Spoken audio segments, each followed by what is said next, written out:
আসসালামু আলাইকুম রহমতুল্লাহি ওবরাকাতু। আমরা ধারাবাহিকভাবে কুরআন কারীমের সূরাতুল বাকারার 270 নং আয়াত পর্যন্ত সহিহ শুদ্ধভাবে অঙ্ক শিখেছি। এবার আমরা 271 নং আয়াত সহিহ শুদ্ধভাবে অঙ্ক শিখব ইনশাআল্লাহ। আর আপনি যদি আমার চ্যানেল নতুন হয়ে থাকেন অবশ্যই আমার চ্যানেল সাবস্ক্রাইব করবেন এবং একটা লাইক করে দিবেন। তাহলে কথা না বাড়ার জন্য শুরু করা যাক। আর এক ভাই আমাকে প্রশ্ন করেছিল যে এই কালার বোর্ড ছাড়া আমি কিভাবে যে কোনো কোরআন পড়তে পারবো। আমি তাকে বলবো, অথবা এরকম যারা রয়েছেন তাদেরকে বলতে চাই, যদি আমার ভিডিওগুলো আপনি ভালোভাবে দেখেন তাহলে বুঝতে পারবেন আপনি যে কোনো কোরআন পড়তে পারবেন, কারণ আমি কায়দার সমস্ত মূল নিয়ম বলে দিই।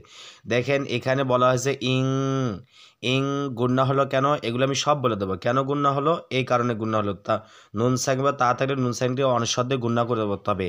এইটাই হলো অন্য কোনো কোরআন পড়ার কৌশল হলো এইটাই। কালার বোর্ডের জন্য বলে দেয় যে নুন সাকিনের উপর যদি নীল কালার অঙ্ক থাকে সেখানে গুণনা করতে হবে, এটা কালার বোর্ডের জন্য। আর বাড়তি যে কথাটা বললাম নুন সাইন কেন গুণনা হবে, নুন সাইন তার রয়েছে এই জন্য গুণনা করতে হবে। এইটা হলো অন্য যখন কোরআন পড়বেন তখন এইভাবে বুঝে নিতে হবে আপনাকে। তাহলে কথার বলছেন শোকা যাক। আউযু বিল্লাহি মিনাশ শাইতানির রাজিম, বিসমিল্লাহির রহমানির রহিম। ইন তুবদুস সাদাকাতি, ইং হামজানুনজের ইং ইকফা। ইকফা অর্থ নাকের ভিতর লোকায় গুণনা করে পড়তে হবে। কেন করতে হবে? দেখেন নুন সাকিনের পর তা রয়েছে, নুন সাকিনের পর তা থাকলে নুন সাকিনটাকে অনিঃশব্দে গুণনা করে পড়তে হয়, বলতে হবে ইং রস্বই অনুসারে ইং, এভাবে। আর একটু সহজ করে বললে, যদি নুন সাকিনে পরে হামজা হা আইন হা গইন খ, এই 6 হরফের কোনো একটা হরফ যদি নুন সাকিনে পরে থাকে তাহলে নুন সাকিনটাকে অবশ্যই গুন্না ছাড়া পড়তে হবে, বলতে হবে ইন। যেহেতু 6 হরফের কোনো একটা হরফ নাই, হামজা হা আইন হা গইন খ আছে, 6 কোনো একটা হরফ আছে নাই, না থাকার কারণে আমরা এটাকে অনিঃশব্দে গুণনা করে বলবো ইং। তাহলে বলবো ইং। তা বা পেশ তোবা, বাটা হলো কলকলা হরফ, ধাক্কা দিয়ে পড়তে হবে। আমরা জানি কলকলা হরফ 5টি, কফ ত বা জিম দাল, এই 5 হরফের জজম হলে দেখেন 12 রূপে জজম রয়েছে, তাহলে ধাক্কা দিয়ে পড়তে হবে। আর এবার কালার বোর্ডের জন্য বলতেছি, যদি 12 রূপে লাল কালো অঙ্ক থাকে তাহলে সেখানে অবশ্যই ধাক্কা দিয়ে পড়তে হবে, বলতে হবে ইং তুব, ইং তুব। দাল যা এই সদকে ধরবে, দেখেন ওয়াও আলিফ আলিফ লাম এগুলো সব বাদ যাবে। কেন? এগুলোর উপরে দেখেন কিচ্ছু আছে নাই, না তার কারণে দাল যা সদকে ধরবে। তা দাল সদ পেশ দুস সদ যাব স, দুস স। এটা হলো তাসদিদ, এই তাসদিদ যে হরফ থাকবে সে হরফ 2 বার উচ্চারণ করতে হবে, এটা মনে রাখবেন। তাহলে বলবো ইং তুব দুস স, দাল যাব দা, স দা, কফ খারা জবর ক, যেখানে খারা জবর সেখানে একালিফ টান, ক তাজেতি সদাকতি, সদাকতি। ইং তুবদুস সাদাকাতি, ইং তুবদুস সাদাকাতি।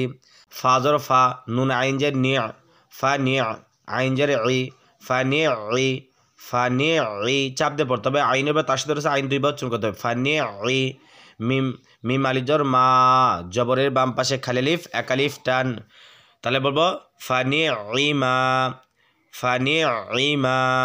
হাজের হি, ইয়া জবর ইয়া, হিয়া, ফানি ইমা হিয়া, ফানি ফানি ইমা হিয়া। ইং তুবদুস সাদাকাতি, ফানি ইমা হিয়া। ওয়াজর ওয়া, হামজা নুনজের ইং ইকফা। নুন সাকিনকে অনিঃশব্দে গুণনা করতে হবে এইভাবেই। এইটা বুঝলে এটা অবশ্যই আপনি বুঝবেন, কারণ নুন সাকিন বা তা রয়েছে, তাহলে অনিঃশব্দে গুণনা করবে ইং ওয়া ইং। তা খ পেশ তুখ, ফা ওয়া পেশ ফু। দেখেন পেশের বাম পাশ জসমলা ওয়াও রয়েছে, একালিফ টেনে পড়বো, তাহলে বলবো ফু। হা আলিফ জবর হা, জবরের বাম পাশে খালি লিফ একালিফ টেনে পড়বো, তাহলে বলবো হা ফু হা। দুইটাকে একালিফ করে টেনে পড়বো, তাহলে বলবো ওয়া ইং তুখফুহা, ওয়া ইং তুখফুহা। ওয়াজর ওয়া, তা হামজা পেশ তু, ওয়া তু, তা ওয়াও পেশ তু। পেশের বাম পাশে ওয়াও একালিফ টান। আর এখানে দেখেন একালিফ টেনে পড়তে হবে না, এখানে বলতে হবে তু, এভাবে। কারণ দেখেন ওয়াইয়ের উপর হামজা রয়েছে, যদি কোনো হরফের উপর আরেকটি হরফ থাকে তাহলে উপরে হরফকে ধরতে হবে, নিচে হরফ ধরা যাবে না। যেহেতু ওয়াইয়ের উপর হামজা রয়েছে তাই হামজাকে ধরতে হবে, বলতে হবে ওয়া তু, ওয়া তু তু।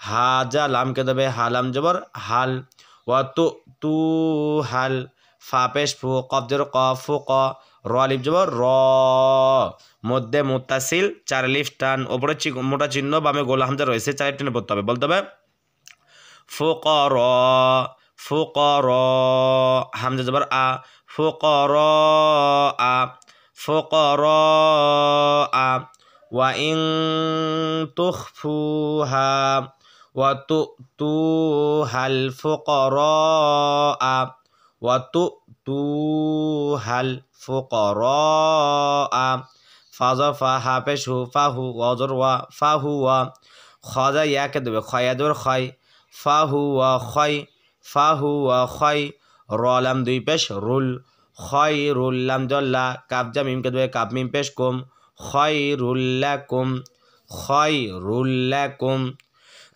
ফাহুয়া খয়রুল্লাকুম, ফাহুয়া খয়রুল্লাকুম, ওয়া ইন তুখফুহা ওয়া তু'তুহাল ফুকরা ফাহুয়া খায়রুল লাকুম, ওয়াজর ওয়া, ইয়া পেশ ইউ, ওয়া ইউ, কাফজা ফাকে দেবে, কাফাজর কাফ, ওয়া ইউ কাফ, ফাজের ফি, র পেশ রু, ওয়া ইউ কাফিরু, ওয়া ইউ কাফিরু, কি বললাম, ওয়া ইউ কাফিরু, তার বলবো ওয়া ইউ কাফিরু, আইন যা নুনকে দেবে, আইন নুন জবর আং, ইকফা, কেন ইকফা দেখেন, নুন সাকিরের পরে কাফ রয়েছে, নুন সাকিরের পরে হামজা, হা, আইনা, গইন, খ, এই 6 হরফে কোনোটা হরফ নাই, না থাকার কারণে নুন সাকিরের পর যেহেতু কাপ রয়েছে, তা নুন সাকিরটা অনুস্বর দিয়ে গুণ্য করতে বলতে হবে, আং সরিয়া অনুস্বর, আং, এভাবে আইন চাপ দে, আং, কাবজা মিমকে দেবে, কাপ মিম পেশ কুম,